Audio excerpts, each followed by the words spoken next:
Assalamualaikum. Waalaikumsalam warahmatullahi wabarakatuh. Ustaz, punten mohon pencerahannya. Dalam kitab Taqrib ada ibarat wala bai'u ma fihi riba bijinsihi radban illa laban. Mohon pencerahannya. Dan tidak boleh menjual apa-apa yang di dalamnya mengandung unsur riba dengan jenisnya dalam keadaan basah kecuali laban. Jual beli barang ribawi itu kan sudah dibahas oleh para ulama. Ada beberapa ilah ribawiyah, ilatur riba, alasan riba, tokmiyah berupa makanan. Kemudian naqdiyah, emas dan perak. Ini termasuk alasan riba. Yang dibahas dalam kitab ini masalah barter dengan makanan. Makanan barter dengan makanan. Jual beli makanan. Jual beli barang ribawi yang satu jenis. Yang satu jenis padi dengan padi. Itu kan harus muamalah. Kita barter beras dengan beras, ini harus sama. Ukurannya harus sama, muamalah. Harus jadan biadin, saling menerima di tempat.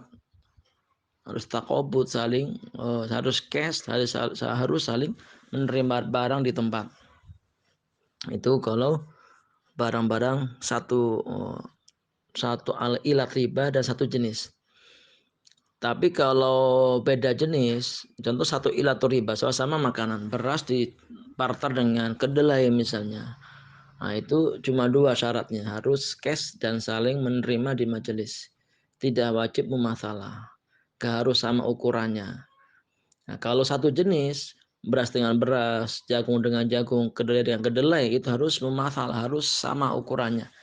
Nah, jelas saling menerima barang di majelis harus cash dan saling harus sama ukurannya. Mumasalah. Dan iktibarnya mumasalah itu ketika sudah jafaf, kering. Contoh kita barter kurma dengan kurma. Kurma ada dua macam, ada kurma basah, rutop, ada kurma kering, tamar.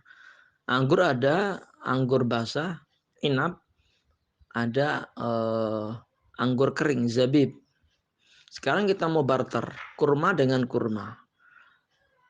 Ini harus sama ukurannya.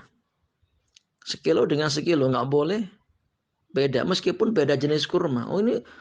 Beda kualitas kurmanya. Ini kurma mahal, ini kurma murah. Pokoknya kalau barter kurma dengan kurma harus sama ukurannya.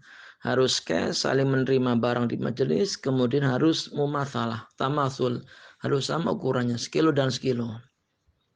Anggur dengan anggur pun sama. Dan bisa dipastikan mumasalahnya itu kapan? Ketika sudah kering. Maka nggak boleh jual beli barter kurma basah dengan kurma basah, itu nggak boleh. Rutop dengan rutop. Kenapa? Karena nanti nggak jelas. Nanti kalau kering jadi berapa ukurannya? Karena beda-beda, nggak sama. Tergantung kadar mungkin basahnya masing-masing, kadar airnya masing-masing. Anggur basah, inap di barter dengan anggur basah lagi, inap lagi. Meskipun sama ukurannya 5 kilo, itu nggak sah. Kenapa? Karena nanti keringnya itu kita nggak tahu berapa hasil keringnya nanti. Ya harus sudah kering, harus halatul kamal, kondisi sempurnanya kapan? Nah, kurma kan itu sempurnanya diproses nanti baru tamar. Maka boleh kalau tamar dengan tamar, kurma dengan kurma yang sudah kering, sama-sama kering itu boleh. Kemudian zabib dengan zabib, anggur kering dengan anggur kering ini baru boleh. Nah, kalau masih basah itu nggak boleh karena ketidakjelasan berapa nanti hasilnya, timbangannya ketika kering. Wallahu alam. Kemudian ya itu kalau satu jenis, kalau beda jenis nggak masalah. Misalnya beda jenis anggur dengan kurma di barter itu nggak apa-apa. Meskipun beda ukuran karena memang tidak wajib sama ukurannya. Yang penting cash dan saling menerima barang di majelis. Wallahu alam.